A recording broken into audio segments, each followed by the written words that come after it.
Thank you, Madam Speaker.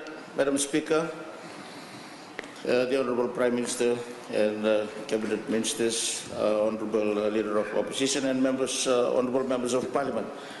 I rise to add my contribution to the Honourable Members who have spoken before me and to offer my commendations to the Honourable Minister for Economy and his team for a bold, well thought out and visionary 2017 and 18 national budget. Madam Speaker, the Fiji First Government continues to confirm to the Fijian people that it is only through far-sightedness, meticulous planning and prudent management that we continue to deliver our promises to our people. In this respect, Madam Speaker, this August House needs to appreciate that it was not by accident that we achieved profound improvements in Fiji's economic indicators in the last few years.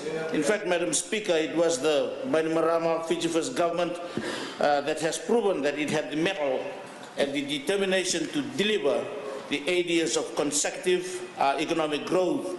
And also it was the Bainimarama government that registered record increases in foreign reserves, and it's also the same government, Madam Speaker, that allowed the benefits of this growth to be shared with the people of this country.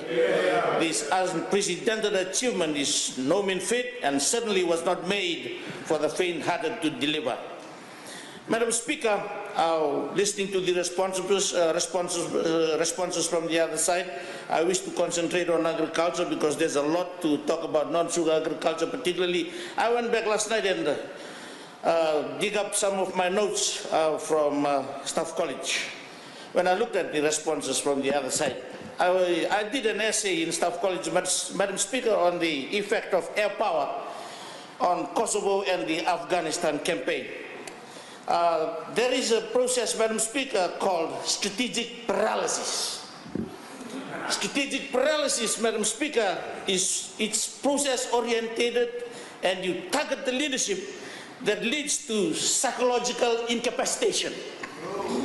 Madam Speaker, that's the response that we are getting from the other side. You can see chaos, you can see disorder, you can see disaster, and there's a difference between facts and lies, Madam Speaker. That is a result of strategic paralysis. And unfortunately, the budget did not go well with the other side, and that is the implication. They are strategically paralyzed, Madam Speaker.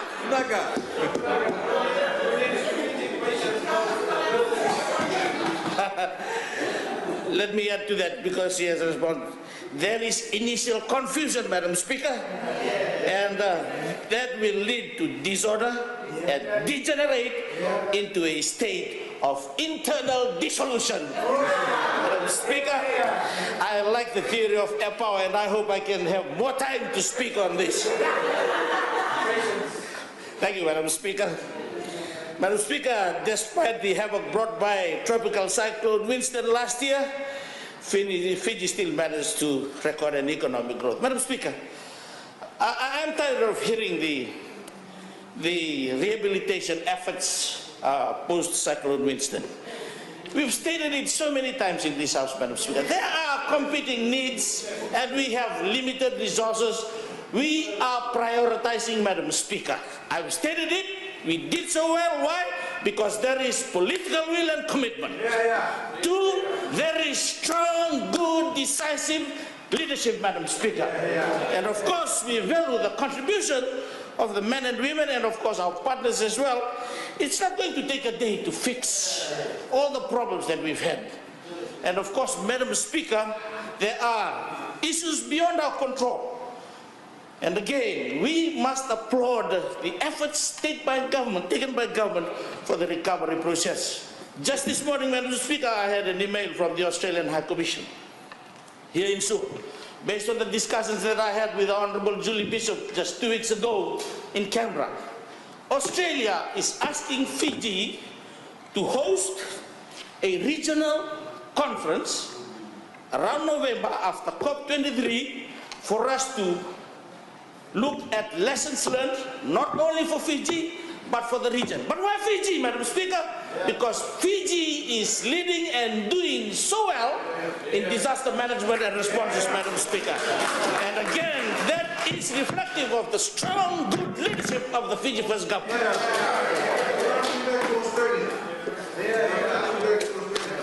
Madam Speaker, the honourable member was not here when I talked about the recovery processes. Madam Speaker, there are 3 lessons learned. Let me teach the honourable member. 1, Madam Speaker, is the way we do development. Development must change because things are changing. 2 is the way we see things. Our paradigm must change. That is the problem in the other side. We are in a different environment altogether, but the paradigm has remained the same all these years. Madam Speaker, I am reminded of the words of a philosopher. Progress is impossible without change. People who cannot change their mind, people who cannot change their paradigm, cannot change anything. That is why you need the Fiji First government, so that we can continue with the changes, Madam Speaker. And thirdly, the way we do partnership. Of course, Fiji, Madam Speaker, cannot work in isolation. We are part of a bigger global world, Madam Speaker. And of course, we have our friends and partners to work with us. And you don't politicize humanitarian assistance, Madam Speaker. You don't politicize humanitarian assistance. Don't politicize it. Don't politicize. People need to learn more about humanitarian assistance, Madam Speaker. Shall I focus on agriculture now, Madam Speaker? Madam Speaker, let me tell all Fijians and all honourable members of the House, look at the twist in which statements are coming from the other side. Now they are clearly demarcating between sugar and non-sugar agriculture, Madam Speaker. And they are making comparisons between the allocation in sugar and non-sugar. Why? Because the race card is back, Madam Speaker. The race card is back. The race card is back, Madam Speaker. They are making a lot of comparisons. They are making a lot of comparisons about the allocation in the sugar sector and the non-sugar sector, Madam Speaker. But Madam Speaker, facts will tell us. Madam Speaker, I think the Honourable Minister is imputing improper motives. In fact, the 30% of the sugarcane farmers in this country today are Ethiopians. So it's not race card. Honourable Member. Remember that 30% of them are Ethiopians as well. When we speak about sugar, we speak about everybody. Yes, that is no point of order.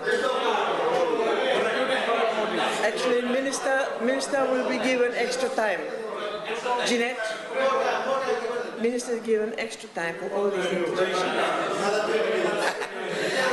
Thank you, Madam Speaker. I'm excited about this debate, Madam Speaker.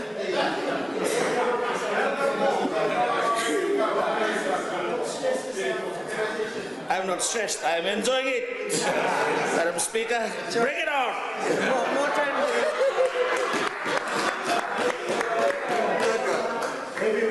Madam Speaker, government has continued to create the environment for economic growth. There is a difference between facts and truth.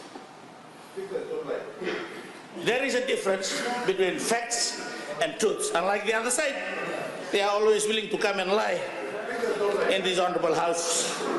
People lied about the budget and the debt level and so many things before the last election, Madam Speaker. I will not go into that, Madam Speaker.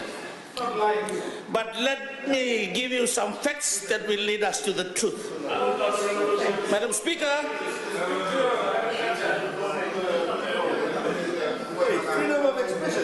there has been significant increases. This is for the non-sugar agriculture, Madam Speaker. There has been significant increases from 2014. Once it became a standalone ministry from Fisheries and Forests. The budget allocation for the last 4 years is this, Madam Speaker. In 2014, the allocation for the non-sugar agriculture was 46.1 million. That's a fact. The budget allocation for 2015 was 64.9 million from the 46 in 2014. In 2016, Madam Speaker, it was 76.2. In 2016-17 budget, Madam Speaker, it was 74.4. And now it's 86.3 in the current budget. How can you say that the non-sugar sector has been deprived of the funding? Very poor, very poor, very poor, very poor. Madam, Not you, the person behind you. Very poor. Madam Speaker, Very poor. so in 2014 it was 46.1. Now it's 86.3. We are just 6 million short of doubling the allocation given to the Ministry of Agriculture, particularly for the non-sugar sector. And for this year, Madam Speaker, we've added on Cebu, but we've taken away the Ministry of Waterways. Land and Water Resources Management was with the Ministry of Agriculture. So despite Madam Speaker, taking away the allocation on the Ministry for Waterways, we still have 86.3 million. That's a fact, Madam Speaker, and people can know the truth from what I've just said, Madam Speaker. Secondly, it's unfair, Madam Speaker, to say before this Honourable House that the performance of the agriculture sector is continuing to decrease. Yes, Madam Speaker, I agree when you look at the contribution to GDP percentage-wise. That's true. But when you look at the value, when you look at the money that's coming from the agriculture sector, Professor Bimal Prasad, Honourable Member, hear this. It continues to increase, and that's the fair way to look at. I've always talked about good analysis, Madam Speaker. Listen to this. This is the May 2017, latest May 2017. FBOS Fiji Bureau of Statistics and Macroeconomic Committee report reveal these figures on the non-sugar sector performance as a share of GDP. In 2011, 8.2% with a value of 472.6 million. This is FBOS report, not Inia Ratu's report. 2012, Madam Speaker, 8.0% with a value of 465.2, slight decrease, Cyclone Evans. Madam Speaker, now listen to this. 2013, 8.2% with a value of 497 million. 2011, 8.2%, 472. But now it's 497 million, Madam Speaker. 2014, it's gone down to 7%. But listen to the value, Madam Speaker, 500.4 million. 500.4 million. Again in 2015, Honorable Piman is probably tweeting to some sources. 2015, Madam Speaker, 8.1%. 8.1%. But with a value of 541 million, Madam Speaker. Where is this all coming from? Government has created the condition, and I've said before this Honourable House, to fix agriculture, Madam Speaker, get rid of the spider. Get rid of the spider first. And that has been a major challenge in the last few years, Madam Speaker. Give me extra minutes, Madam Speaker. For you to get rid of the cobweb, kill the spider. I'll be remembered for that statement in this Honourable House, Madam Speaker.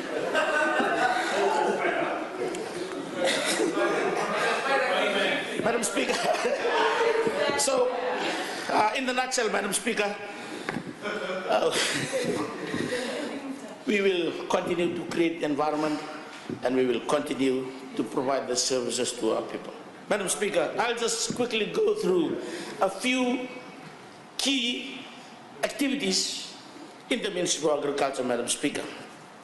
The Honourable Kiliraki talked about mechanization. We agree that we need mechanization, but go and see the Fiji First Manifesto. Mechanization only appeared in the national budget from 2014. In the last 3 years, Madam Speaker, because it's in the Fiji First Manifesto, and we are delivering, Madam Speaker. This year there is an increased allocation. Increased allocation, Madam Speaker. Why? Because we want to buy 3 additional excavators. One will go to Lomaibur, Madam Speaker. One will go to Tailebu, and one will go to Seru Namos. Nandronga has already got theirs, Madam Speaker, and Ra Province has also got theirs. We are monitoring the performance of these machines, Madam Speaker, and then we will go to the other areas as well.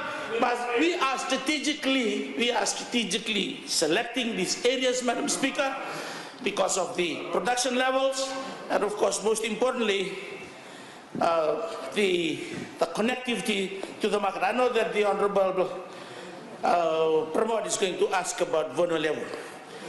He rattled about Vonoleu yesterday, Madam Speaker, but no government. Starting from 2008, we implemented a Northern Development Program that supported the Look North policy. And if you look at the amount of development in Vonoleu, Madam Speaker, unprecedented.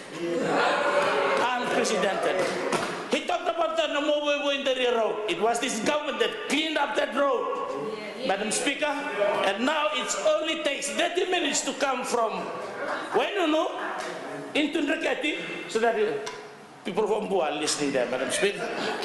He talked about Nayarambale Bonobo, Madam Speaker.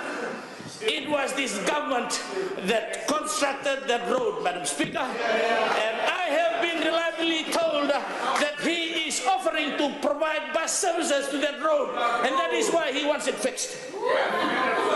Madam Speaker, yes, it's for the people, but you have an interest in that as well. Madam Speaker.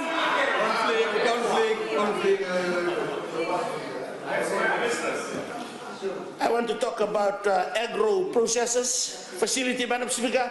That's a new allocation in the 2017-18 budget. Again, it's a first, Madam Speaker. I've always mentioned in this House that agriculture cannot thrive if you just concentrate on production. That was the major weakness of agriculture in Fiji, because we were production driven, but we neglected the whole value chain. Madam Speaker, this year, government has allocated $1 million additional to the other programs, which I will not touch in detail this morning, Madam Speaker, for the construction of agro-processing facility. Madam Speaker, why? Because agriculture commodities are perishable. When it loses its quality, it loses its value. Unfortunately, most of rural Fiji, they have the brilliant environment for production, but in the absence of good logistics, cold storage, packing sands, even markets, Madam Speaker, they will not contribute positively towards development and, of course, the growth of our economy. And that is why, Madam Speaker, government is now, for the first time ever, allocating $1 million for agro-processing facilities, Madam Speaker. While still on agro-processing facilities, Madam Speaker, they talked about Agro-Marketing Authority. Madam Speaker, look at the allocation in Agro-Marketing Authority. $5 million capital allocation, and of course $1 point something million for operational costs, Madam Speaker. Vanuatu again, last year, the Honorable V.M. Pillay, the Assistant Minister for Agriculture, has opened the first facility, the packing facility in Sabu-Sabu, Madam Speaker, for coastal Nakonrabe, and hopefully more of the products from Tabeuni as well can be processed in Sabu-Sabu and then shipped onto Suva. This year there is also plans, Madam Speaker, for us to bring the reverse containers to Sabu-Sabu, and of course there are also plans in place for us to fix the facility in Dama in Bua so that it can cover the area between Maduata, the border between Maduata and Bua, and of course the area from Wainunu to Dama Tikina, Madam Speaker, and the area between Kumbulau, they can be serviced together with Wailebu West Coast from Sabsabu. Madam Speaker, I wish to commend the other few programs which will be related to agriculture as well. One is the construction of 8 mini markets.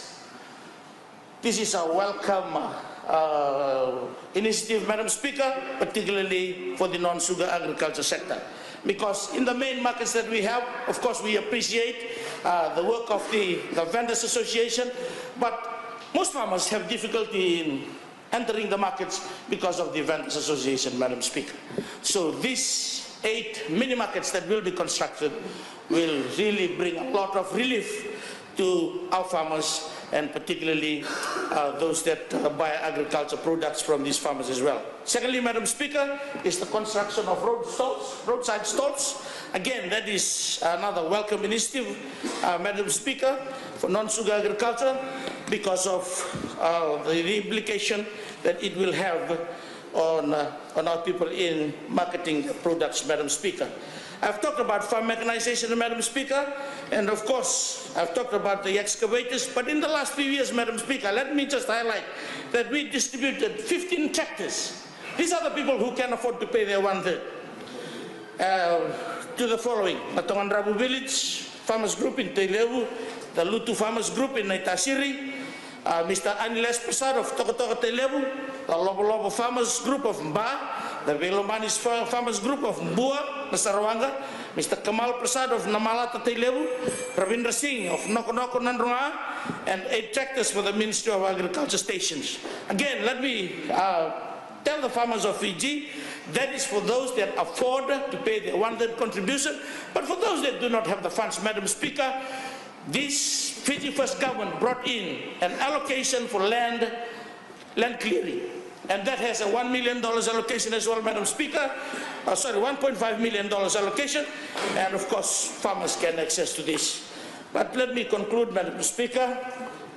Again, I'm thankful for the allocation that is given to the Ministry of Agriculture.